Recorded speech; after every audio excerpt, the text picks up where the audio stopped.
Today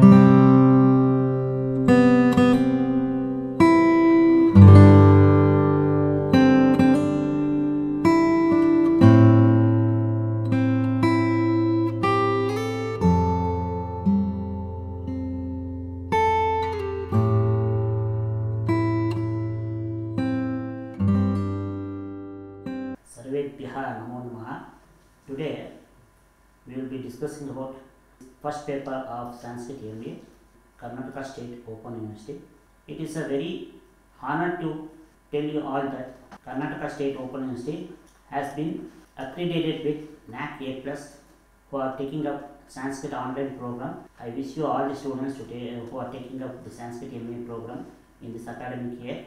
Today we will be discussing about the first block, that is first paper of the Sanskrit MA program of first year. The title of the paper is Sanskrit Classical Literature, Poetry, Prose and Translation. Coming into the first unit of this Sanskrit Classical Literature, in this unit you will be acquainted with the broad outline of the Vedic background for Sanskrit literature.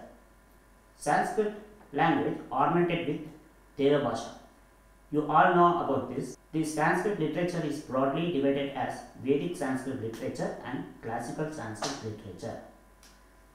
The Samhitas, the Brahmanas, the Aranyakas and the Upanishads are the four broadly divided groups which is coming under Vedic Sanskrit literature. The word Veda is derived from the root Vid, means to know. Vid means to know. Sayana means birth. Vedartha Prakasha explained it as Ishtapraptha Nishtapraryayo Alaukika Mupayam Yo Grantaha Vedayati Sa Vedaha.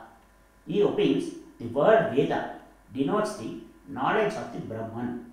As these Vedas are handed down to us by oral tradition preserved through Guru Shishya Parampara, the tradition considers the Veda as Apaurushaya, that is, the one knowledge that came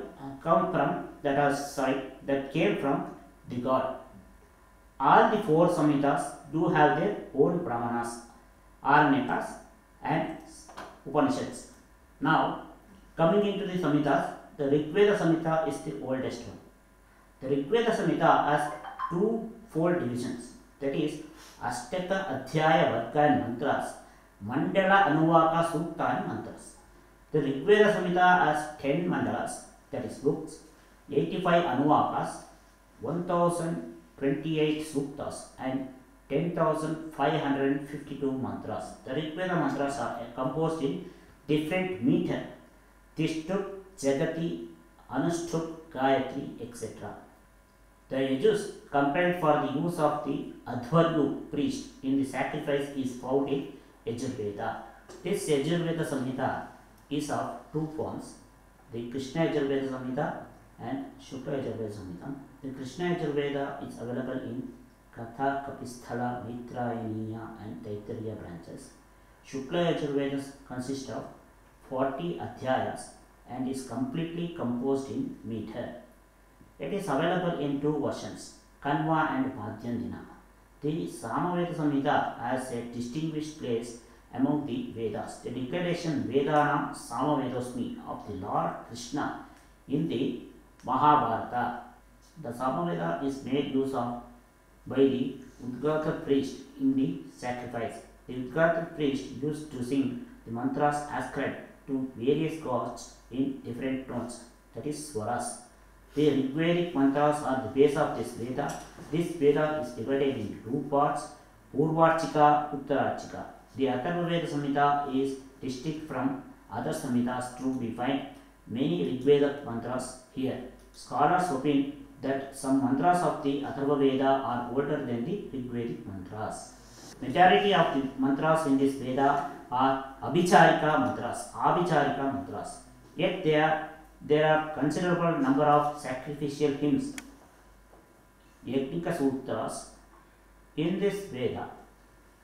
Atharvangirasa and Rigvangirasa are the other two names by which it is called. In the Shaunakiya Shaka of Atharva Veda, there are 20 kandas, that is chapters, 731 suttas, that is hymns, and 538 mantras. Coming into the Brahmanas chapter, the Brahmanas explain the methodology of using the Samhita mantras in the sacrifices. Each branch of the Vedas has its own Brahmana. The Aitariya Brahmana and Kaushitaki Brahmana belong to the Rig Veda. The Shatapatha and Taittiriya Brahmanas belong to the Yajurveda. Thandya Brahmana, Talavakara Brahmana, Mantra Brahmana, Asha Brahmana and Vamsha Brahmanas belong to the Samaveda. The Gopata Brahmana belongs to the Atharva Veda. Coming into the Aranyakas chapter, the Aranyakas deals with things that are to be studied in the forest. It contains the contemplations of the secret meaning to be undertaken in the forest by people who are in the third stage of life, that is Vanaprasthashrama. These are different from the Brahmanas which deal only with the rituals. The various Brahmanas have their own Aranyakas which expound the spiritual principles. In fact, the central aspect of the Aranyakas is the spiritual principles connected Taittiriya, Aitareya, Samkhayana, Brihadaranyaka, Maitrayaniya, Talavakara Aranyaka are some of the important Aranyakas available to us. Coming into the Upanishads chapter, the Upanishads constitute a distinct portion of the Vedic literature and are considered as the profoundest part. They occur at the end of the Vedas. They are well known as Vedanta. They are the source of all the Indian religious principles and philosophical ideas. The Upanishads are one among the Prasthanatraya, which expound the Vedic religion. The other two of the Prasthanatraya, the Brahma Sutra and the Bhagavad Gita, are dependent on the Upanishads. All the philosophical schools originated in the Indian subcontinent have been influenced by them either directly or indirectly.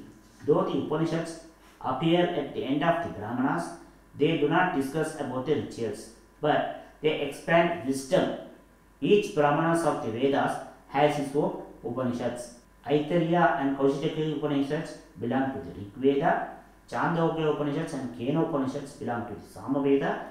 Katha, Shvetasvatara, Maitrayaniya, Taittiriya and Mahanarayaniya Upanishads belongs to the Krishna Yajurveda. Brihadaranyaka, Ishavasya Upanishads belongs to the Shukla Yajurveda. And Mundaka, Prashna and Mandukopanishads belongs to the Atharva Veda. Coming into the Vedangas chapters, the science which is helpful to understand the correct meaning of the Vedic mantras and the correct performance of the Vedic rituals is known as the Vedanga. The Vedangas are 6 in number. The Shiksha, Vyakarana, Chandas, Nirukta, Jyotishya, Kalpa. The Vedangas are inevitable to know the exact meaning of the Vedic mantras. Shiksha Vedanga, which deals with the accent syllable of the Vedic mantras. The oldest representatives of the Vedic Shiksha are the Pratishakyas. The Panini Shiksha is important as it is useful for both Vedic and classical Sanskrit literature. The Vyakarana Vedanga is helpful to know the structure and meaning of the words by explaining the Prakriti, Pratyaya. This Vedanga is the face of the Veda Purusha. The structures of a word in the Vedic mantras, its meaning and the application of the mantras is possible only with the knowledge of this Vedanga. Chandas Vedanga helps to know the knowledge of the meter, which is essential to recite the Vedic mantras. This Vedanga available to us in the Chandas Sukta of Pingalacharya. Jyotishya Vedanga helps in knowing the appropriate time for the Vedic sacrifices. It is the eyes of the Veda Purusha. The Yajush Jyotishya and the Archa Jyotishya written by Lagada are the representatives of this Jyotishya. Kalpa Vedanga explains the various rituals of the Vedic sacrifices in an order and systematic way. The numerous complex rituals described in the Vedas are compiled here in this Vedanga. This Vedanga is divided into 4 types: Shrauta Sutra, Grihya Sutra, Dharma Sutra, and Sulabha Sutra are the one. Shrauta Sutra explains the methodology of performing the sacrifices. Grihya Sutra explains the methodology of performing the family rites like marriages, upanayana, etc. Dharma Sutra dwells with the duties of varnashrama and rajadharma. Construction of sacrificial altar, etc. are the subject matter of the Sulabha Sutra. Coming into the Shastra Sahitya, the scientific literature is indeed very vast. Panini, who wrote the Ashtadhyayi, Varuchi, who wrote the Vatika to Ashtadhyayi, and Patanjali, who wrote the Bhashya on Ashtadhyayi, are known as the Munitrayas in the science of grammar. The Alankara Shastra and the poetics has grown through many schools. The important poeticians are Bharata, Vamaha, Dhanvi, Vamana, Uddhata, Rudhrata, Anandavardhana. Abhinava Gupta, Kuntaka, Mahimavatta, Dhananjaya, Bhojaraja, Mammata, Kshemendra, Hemachandra, Vishwanatha, and Jagannatha are the ones. The most important school of Sanskrit poetics are the Rasa school, the Alankara school, the Guna school, the Dhwani school, the Vakrokti school, and the Auchitya school. Darshana Shastra. Coming into the Darshana Shastra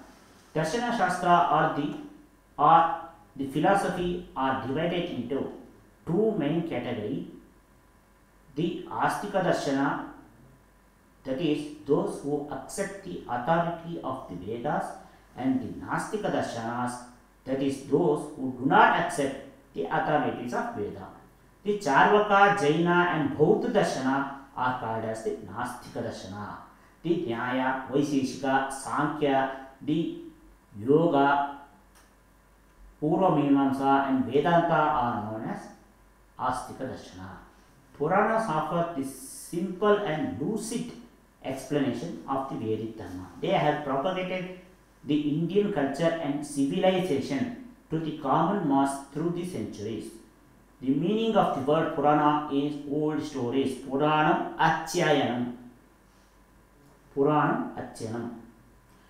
There are 18, that is Ashtadasha Puranas in Sanskrit, like the Matsya Purana, Vishnu Purana, out of which Garuda Purana gives the names of 18 Upapuranas like Sanat Kumara Purana.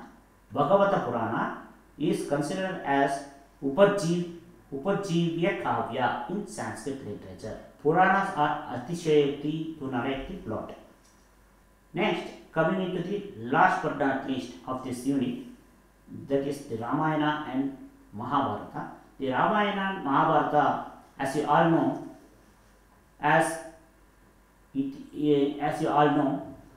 is described as Itihasas. Ramayana and its author Valmiki are respected in Sanskrit literature as the Adikavya and the Adikavi respectively. The Mahabharata is the exhaustive and complete description of the Hindu Dharma. The greatest literary works, the Bhagavad Gita, forms a part of Mahabharata. It is well known as the Panchama Veda.